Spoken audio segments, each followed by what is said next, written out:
Welcome back to Mexico Relocation Guide. My name is Mariana. Today's guests are Sharrell and Andy, who moved initially to the Balkans in Europe. However, after deciding that the Balkans was not for them, they decided to look further into Mexico. And they have found their sweet spot in the San Antonio Tlayacapan area of Lake Chapala. So thank you so much, Sharrell and Andy, for sharing your story with us. Let's go ahead and hear what they have to say about their life in Mexico. I'm Sharrell, and originally I'm from the Pacific Northwest, most of the time in Oregon. And my name's Andy, or Andrew. Born in the Midwest, lived most of my adult life in Washington State. We retired in 2020 of October and first moved to the Balkans and then moved here to Mexico in December of 2022. We spent a couple months in Puerto Vallarta and then moved over here to the Lake Chapala area in February last year and have been here ever since. In about 2007, I discovered organizations like International Living, and we decided we were going to retire overseas. So the research person that I am, since I have a background in journalism, I went down a rabbit hole and started researching places that Americans could retire. And over the years, we looked at a lot of places from Ecuador, Nicaragua, Colombia. Europe wasn't initially on the radar because I just made the assumption it was too costly. And so all along, we decided we had narrowed it down to Ecuador. And then COVID came, and of course, the world shut down. And one of the countries that was still open was Albania. So we realized that maybe we could retire earlier than we expected if we went to the Balkans instead of to Ecuador. And that got us out the door in October 2020 instead of waiting a couple years. So we landed in the Balkans and spent a little over 2 years there before we decided that basically living on the Mediterranean was just too hot for people from the Pacific Northwest. So that began my search for where is a temperate climate about 5,000 feet or higher with lots of choices, opportunity for my service dog, and we were open to any place in the world. And the funniest thing is the country right at our back door in the United States, Mexico, started checking off all the boxes. And that's when we decided on Mexico and started zeroing in on what cities or towns would work for the climate we were looking for and the budget that we were living under. To get from the Balkans to Mexico, it was very involved with a large service dog. So it was going to be a lot of leapfrogging flights, which I found intimidating. So what we ended up doing was a repositioning cruise from Rome to Florida, and then a repositioning cruise from Florida through Panama, and we got off in Puerto Vallarta. And once we got to Puerto Vallarta, I think I started getting a little intimidated that I hadn't learned Spanish to the level that I had planned on learning it the previous 3 months, and knew about the Lake Chapala area, and that you could come here not speaking Spanish and integrate really easily and comfortably, that there were a lot more familiar stores. And so I think in Puerto Vallarta, the 2 months we spent there, I kind of fell into I want to be a little more in a safe bubble for a while. And so that's why we ended up coming here to Ajijic. But Morelia is still on our long-term radar. One of our goals right now is to really work on our Spanish, and we know that that'll open up a lot of other opportunities for us as time goes on. We're really happy right here, right now, but we want to do our best to be integrated into the local community. And so Spanish is important. What was interesting about doing 10 or 15 years of research is I thought I'd covered every base. But then once you get on the ground, things can change. And so one of the things I didn't consider when picking a country was deeper than the culture, the personality of the people. And so Albania is beautiful. It has beautiful history. It's super affordable. But they've only been out of communism since 1993, and what I found that translated into a very reserved person. They didn't open up easily. We lived there 2 years, and I feel like I didn't make a single Albanian friend. And I'm very introverted, and I have Asperger's and a service dog. And so I have trouble in the first place opening up. And so it was a huge thing that, wow, I didn't think about this when I zeroed in on Albania. Oh, and another thing was food. Oh my gosh. As one of the guides that we met said, it's offensive to us to cover up food with spices because back in communism, if you had spices, that meant your food was rotten and you were covering it with spices. So if you go to a restaurant and there's not even salt, that's the freshest food. They're so proud of that. So on the list came great, tasty food, spicy if possible, good weather, and the big thing became genuine people who, as a culture, they're friendly and outgoing and welcoming. It's not just transactional, that I can actually feel people are friendly. And that's where we hit like the jackpot here. I cannot believe the change for me as far as feeling mildly depressed and not going out a lot to feeling so happy that I'm here because the people make me feel like not only am I welcome, but I can be a friend, I can be part of the community, I'm wanted. And that's just a huge deal that I didn't even know to factor into where to pick to retire.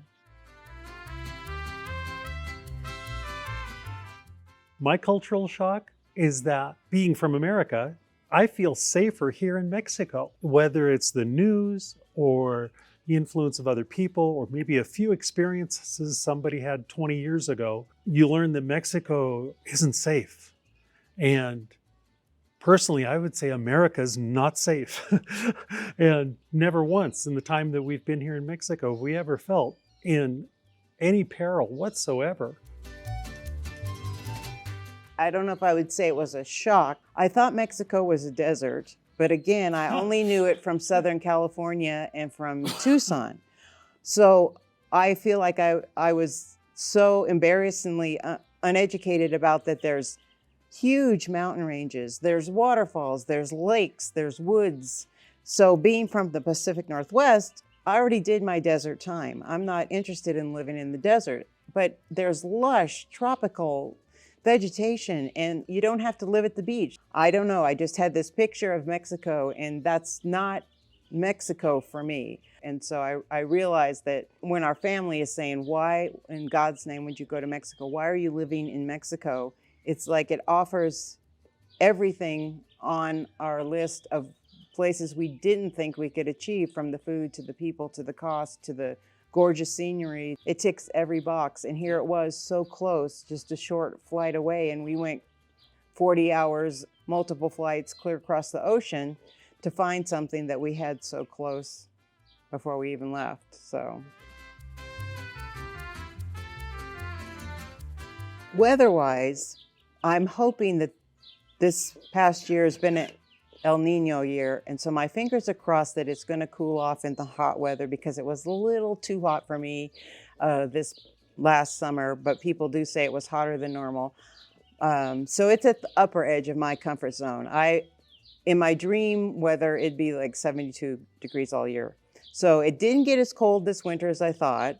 Other people around here who came from Canada were hoping it was not as cold as it was. I've lived a lot of places in the world and had a lot of extreme weather, and I would say this is just cruising along in a mild place that is just blooming year-round, and the birds are happy year-round, and you just don't have any like, oh, this is the dead season, or this is the 6 feet of snow season. This is just like tropical vacation without the beach humidity year-round.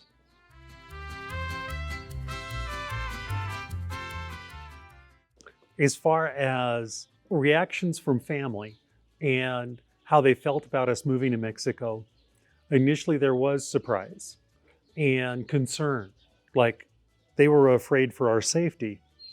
And as time went on and we continued to tell them about our experiences here, one of my younger brothers and his wife have actually spent some time here in Mexico now. And I feel fortunate that we actually have at least one family member who says, you guys are right. This country is great. I remember maybe 5 or 6 years ago, he asked, why aren't we even considering Mexico? And I was like, the cartels, we're not going to go to Mexico. Having lived in Tucson and Los Angeles, even back in the 90s, it wasn't necessarily safe to cross the border into Nogales or Tijuana or any place and go around at night. I mean, that's always been the case, but then that's the case in downtown Portland, downtown Seattle, downtown Los Angeles. Yes, there are the petty crimes. Yes, you hear about police involvement with things, but that overarching fear that I'd begun to feel in the United States about the situation with mass shootings had really started to weigh on me personally. And so when I now realize that we've gotten away from any possibility of anything like that, I feel super safe and just know to be smart. You know, it's just kind of common sense things. And I think what our family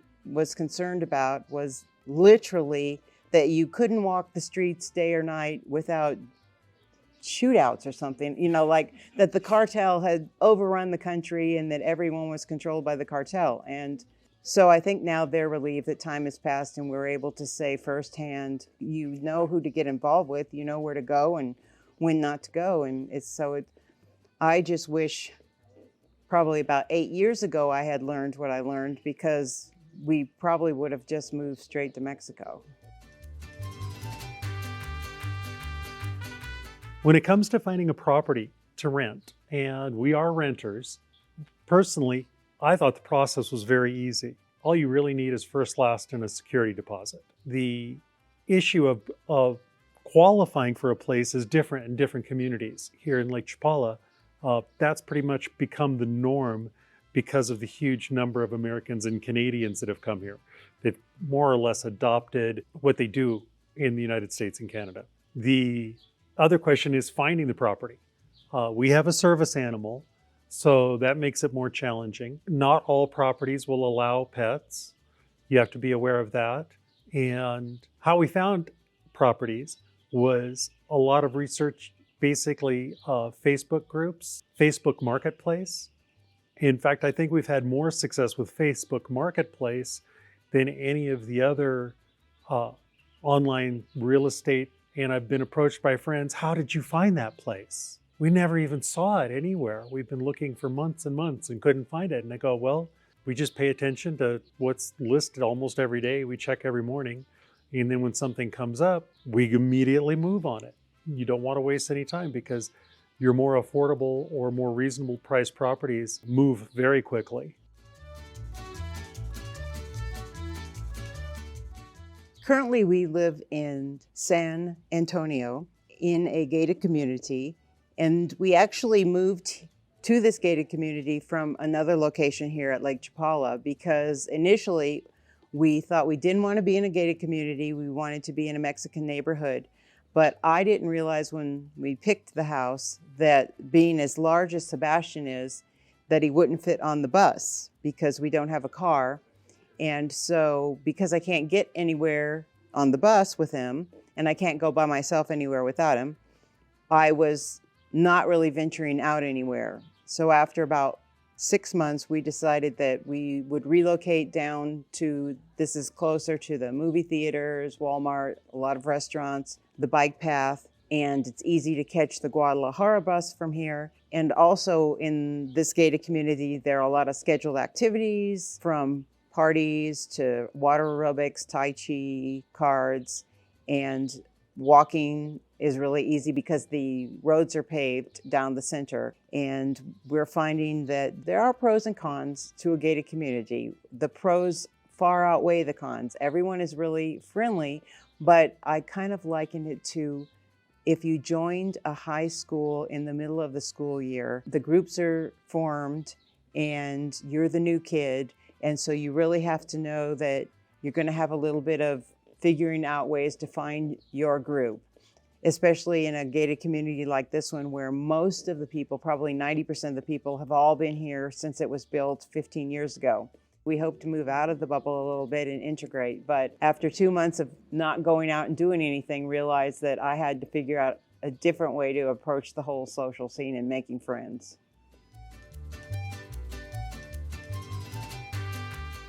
When it comes to utilities, the home that we leased in West Ajijic included all of the utilities, which is great. You might pay a little bit more for that, but the landlord wants to keep everything in their own name. And so that makes it easy. The housekeeper, the gardener, the electric, the internet, the only thing we paid for is propane. Then you might move into another property and the landlord wants you to pay for everything. Personally, I would say that negotiating for a lower price on the lease and then paying for as much of that as you can yourself, you're probably better off because the landlord's going to put a little bit of a cushion in on those expenses.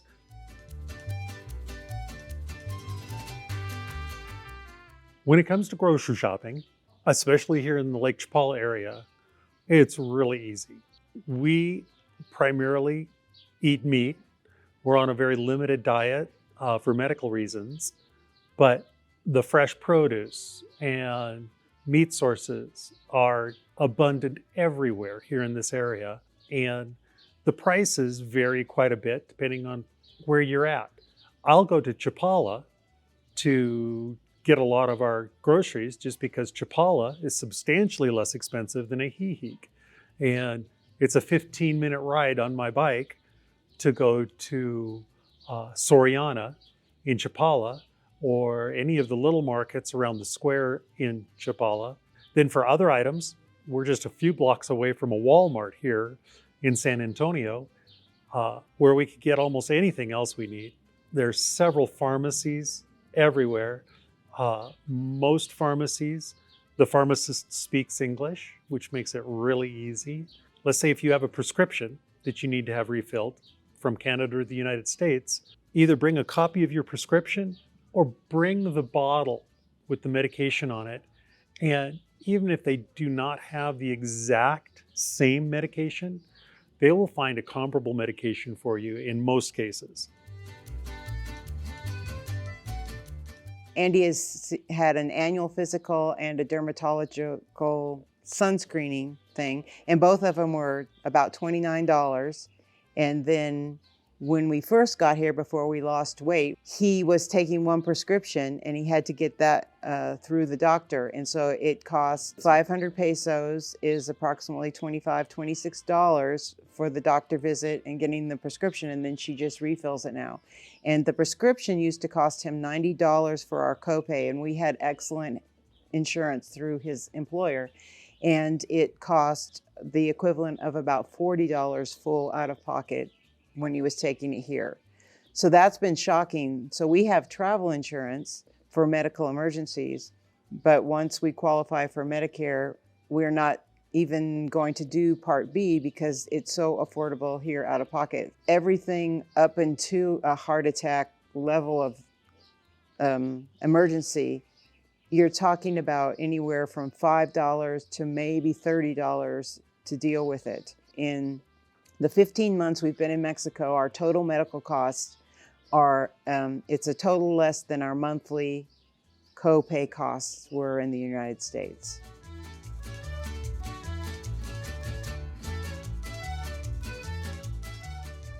So to live comfortably in Ajijic, it is one of the more expensive areas in Mexico. We live comfortably in a 2-bedroom, 2-bath in a nice community. Our budget's about $2,200. And it's interesting because it was exactly everything except rent was the same when we lived in Albania. So I would say if we wanted to be frugal, we would probably be able to get it down to, for us together, $2,000 and not miss anything. Now, I have to say, we don't go out and drink. We don't drink alcohol, and we're on a pretty simple diet. Since we moved here 14 months ago, we've each lost 70 pounds. And it's not like we did it on purpose either, which is the funniest thing because, I mean, all my life I've tried hard to lose weight. And just living here with the walking, the fresh food, it's just happened. But if you have a larger budget, you can certainly find ways to spend that budget. So it's gotten now where it will take more to qualify to live here than to actually live here.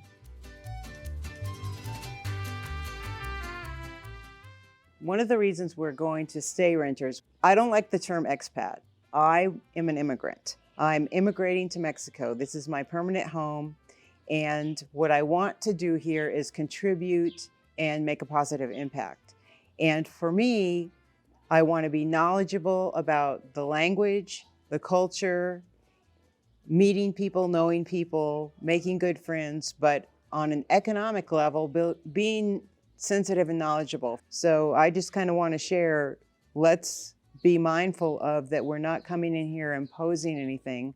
We want to come in here and add, and we want to be a good part of the community because, gosh, the last thing I want to happen is for these Mexican people who are genuine and are welcoming and make me feel wanted, to have them become resentful from my ignorance and arrogance and no longer want me here.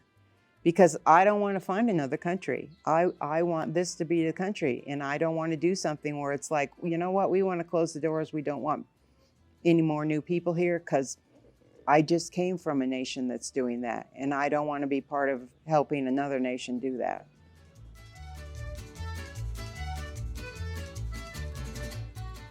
As far as coming here as an immigrant or expat and contributing to the community, one of the things that I'm going to be involved in here very shortly is helping a local farmer who owns a goat farm that is working on sustainable construction and living off grid. And since I've gotten to know him and his wife, they've invited me to come out, and I'm going to assist them in actually designing a staircase that works in their sustainable house that is a unique shape and it has its challenges. But with the education I have in construction, I'm going to just jump in there and volunteer my services to help them accomplish their goals in building a sustainable off-grid home and help develop their small farm. And then they're in turn teaching other local folks to do this same thing, to make it more affordable for the farmers to continue to live exactly like they've been living in the way they want to live and do it more comfortably.